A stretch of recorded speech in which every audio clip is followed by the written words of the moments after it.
हिमानी यांच्या मृत्यूची न्यायालयीन चौकशी करून दोषींवर कडक कारवाई करा या मागणीसाठी वर्धा जिल्हा भीम आर्मीच्या वतीने देवळी ते सांगवी पोलीस स्टेशन पर्यंत पदयात्रा काढण्यात आली। मागण्या मान्य झाल्या नाही तर तीव्र आंदोलन करण्याचा इशारा वर्धा जिल्हा भीम आर्मीचे प्रमुख आशिष सोनटक्के यांनी दिला आहे। या प्रसंगी त्यांनी सांगवी पोलीस स्टेशनचे ठाणेदार गुरव यांच्यासोबत सविस्तर चर्चा केली।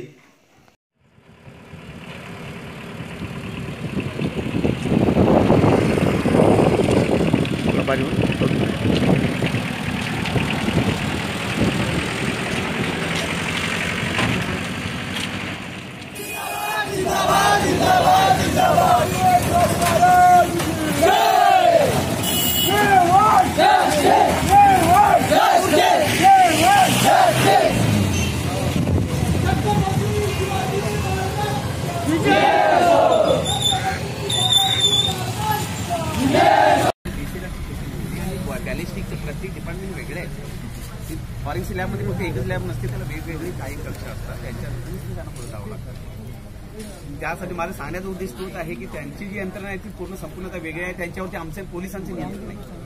हे लक्षात घ्या, जिथे आमच्या पोलिसांच्या चौकशा वगैरे राहिली आहे ते आम्ही सर्व पूर्ण केलेले आहे। फक्त रिपोर्ट बाकी आहेत, मी एवढंच तुम्हाला पेंडिंग फक्त रिपोर्ट आहे, बाकी चौकशी आहे ते आमचे सगळं झालेलं आहे। जास्तीत जास्त आम्ही त्यांना लवकरात लवकर देणार, तर मी तुम्हाला एवढं सांगू शकतो ते जर आमच्या अखत्यारीत असतं पोलिसांच्या तर मी तुम्हाला नक्की सांगू शकतो, आणि एवढा वेळ पण लागला नसता हे तुम्हाला सांगतो। आता किती काळ लागेल तरी सुद्धा आणखीन तुमचं तेच म्हणणं आहे, तरी सुद्धा मी जास्तीत जास्त मी प्रयत्न करीन, एवढा तुम्हाला सांगू शकतो। ऐका, मी माझं वारंवार मी तुम्हाला एकच डेडलाईन FSL फॉरेन्सिक तुम्ही 10 दिवसांनी येऊन 10 दिवसाच्या नंतर नाही, तरी सुद्धा तुम्ही जे म्हणताय त्याच्यावर आम्ही 100% उद्याच आम्ही साहेबांचा रिपोर्ट यायला किती डेट प्रत्येक गोष्टी तुम्ही तेच म्हणा, मग साहेब तुम्ही त्यावेळी 10 दिवस म्हणला होता, 15 दिवस म्हणला होता, हे तुम्हाला सांगतोय।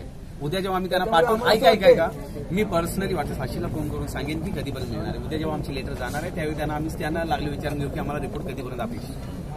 ठीक आहे, सांगा सध्या तरी आता आपल्याकडे रिपोर्टचं हे आहे, आम्हाला असं वाटलं की शासकीय असं काही नाही आहे, असं काही नाही, दबावाखाली चालत आहे बा, नक्की नाही, नक्की नाही, राजकीय दबाव असल्यामुळे तुम्ही सर ते आम्हाला क्लिअर सांगून द्या, दबाव असून आम्हाला क्लिअर सांगून द्या। या बाबतीत मी सांगेन, पोलिसांच्या दबाव असतात तर आमच्या चौकशा थांबल्या असत्या, परंतु पोलिसांच्या ऑलरेडी सर्व चौकशा संपलेल्या आहेत, फक्त रिपोर्ट पेंडिंग आहेत, जे स्वतंत्र स्वायत्त विभाग आहेत आणि ते ऑलरेडी नागपूरमध्ये आहेत।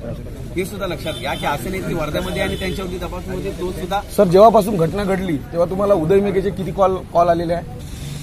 कोणत्या वेळी? जेव्हापासून घटना घडली आजच्या दिवसापर्यंत किती कॉल आले सर? नाही सर, कॉल रेकॉर्ड आम्ही बघू पाहू शकता, नो प्रॉब्लेम, काही हरकत नाहीये। नाही, किती कॉल आले, किती कॉल आले? परंतु लक्षात घ्या असं काही नाहीये, कॉल किती आले बघा, चौकशीच्या संदर्भाने तिथले जे काही डॉक्टर्स आहेत तरी अंदाजे कॉल किती आले सांगते ते तरी ऐकू शकाल। जे काही आम्हाला आमच्या मागण्या आहेत त्यांच्याकडे की बाबा हे आम्हाला पुरवा, बरं, आम्हाला जे तुम्ही ट्रीटमेंट केलेली ते आम्हाला पुरवा।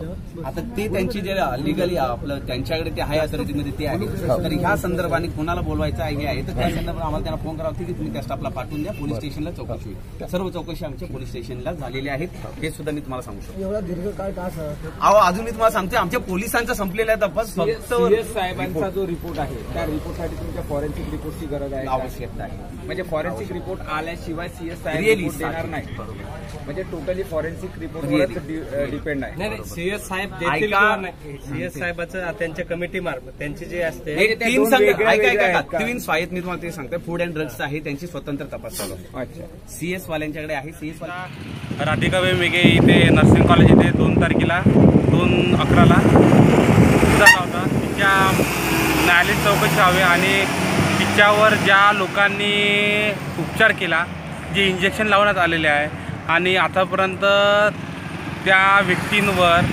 कोणती FIR झालेली नाही, त्याच्यानंतर आम्ही देवळी ते वर्धा पदयात्रा काढलेली आहे। ते जे इंजेक्शन होतं हेपॅटायटिस B ही शासनाचा सप्लाय होता अशी माहिती मिळाली, तर शासनावर काय सांगाल तुम्ही? हां, तर शासनाची आम्ही राधिका वेमेघे इथे जेव्हा भेट दिली त्यांनी सांगितली शासनाच्या तर्फे आलेली आहे।